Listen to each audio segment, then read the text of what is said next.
सतनाम साहिबंदगी सभी भक्तात्माओं को सभी साधु संत समाज को जाति तथा वर्णाभिमान का खंडन सदगुरु कबीर साहब ने रामायणी नंबर 62 में किया है। देखिए वाणी क्या कहती है।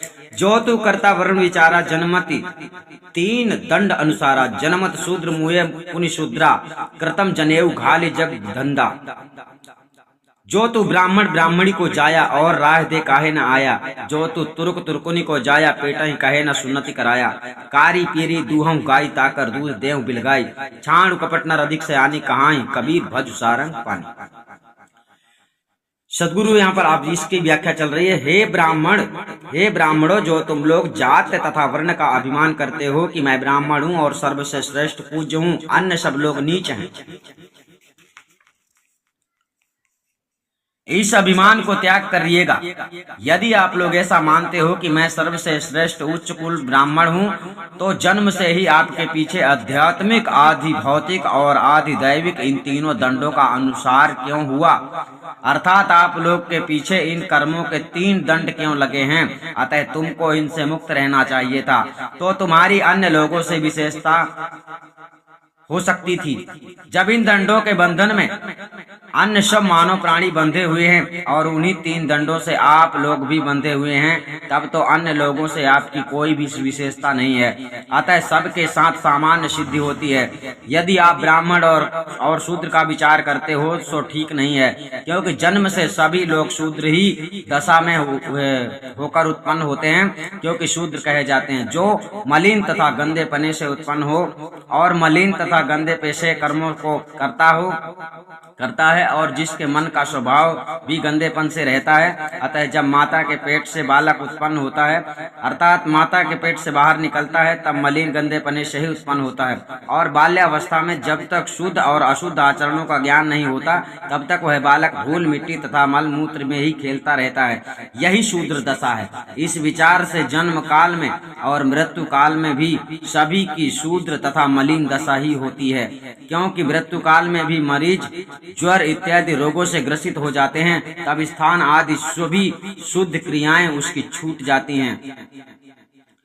यहाँ तक कि मलमूत्र भी शैया पर ही छूटने लगती है और उसी स्थिति में किसी किसी के प्राण भी छूट जाते हैं, अर्थात मृत्यु हो जाती है। शास्त्र तो कहते हैं कि जन्मना जायते शूद्र, किंतु सदगुरु कबीर साहब कहते हैं कि जन्मत शूद्र मुए पुनि शूद्रा, अर्थात जन्म काल में तो मलिन गंदे शूद्र दशा में जन्म होता ही है, परंतु मृत्यु काल में भी सबकी शूद्र ही दशा हो जाती है। तो आप लोग बीच में कृत्रिम अर्थात बनावटी यज्ञोपवीत जनेऊ डालकर द्वंद्व मचाते हो, अर्थात लोगों को भ्रम में डालते हो और मनुष्य कृत कल्पित ऊंच नीच वर्ण व्यवस्था सिद्ध करते हो। ये सब भ्रम है, यथार्थ नहीं, क्योंकि देखने में तो जन्म से सभी शूद्र और मरने के बाद भी शूद्र ही होते हैं।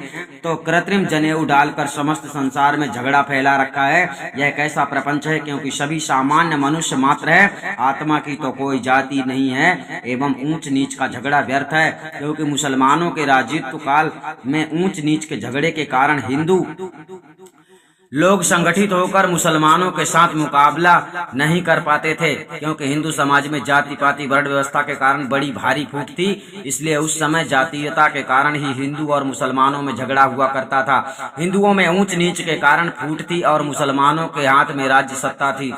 इसी कारण से सदगुरु कबीर साहब ने हिंदू और मुस्लिम समाज में जो जल रही थी उस विदेशाग्नि को शांति स्थापित करने के लिए उन्होंने सामान्य उपदेश दिया था।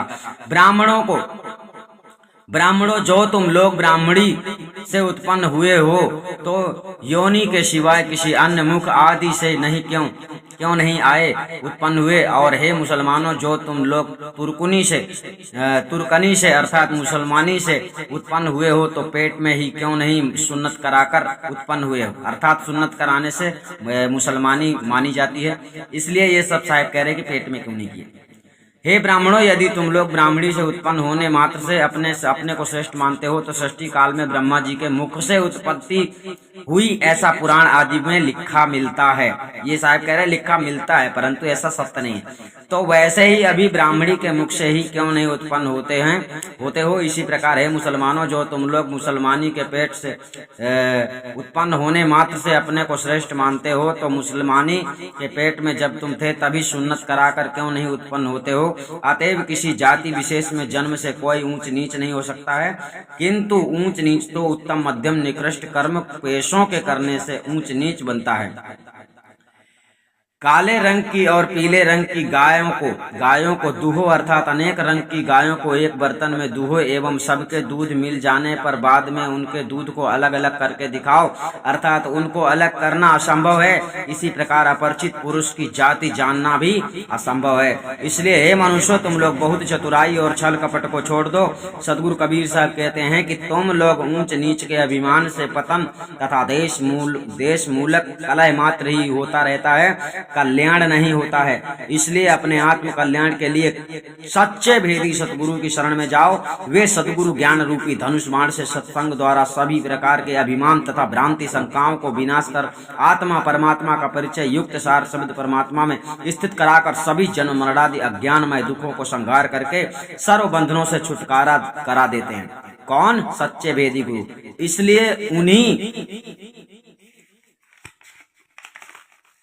इसलिए उन्हीं सद्गुरु के बताए हुए सत्य उपदेश का चिंतन मनन और निध्यासन अर्थात साधन अभ्यास करना चाहिए, क्योंकि वे अपने सत्य उपदेश रूप धनुष बाण से सर्व शंकाएं और भ्रांतियों का संहार कर देते हैं। उन्हीं का सदैव काल श्रद्धा प्रेम पूर्वक सत्संग में तल्लीन होकर मन और इंद्रियों में समस्त विषय विकारों को त्याग कर सार शब्द परमात्मा का साधन अभ्यास द्वारा भजन करना चाहिए, तभी आत्म कल्याण हो सकता है।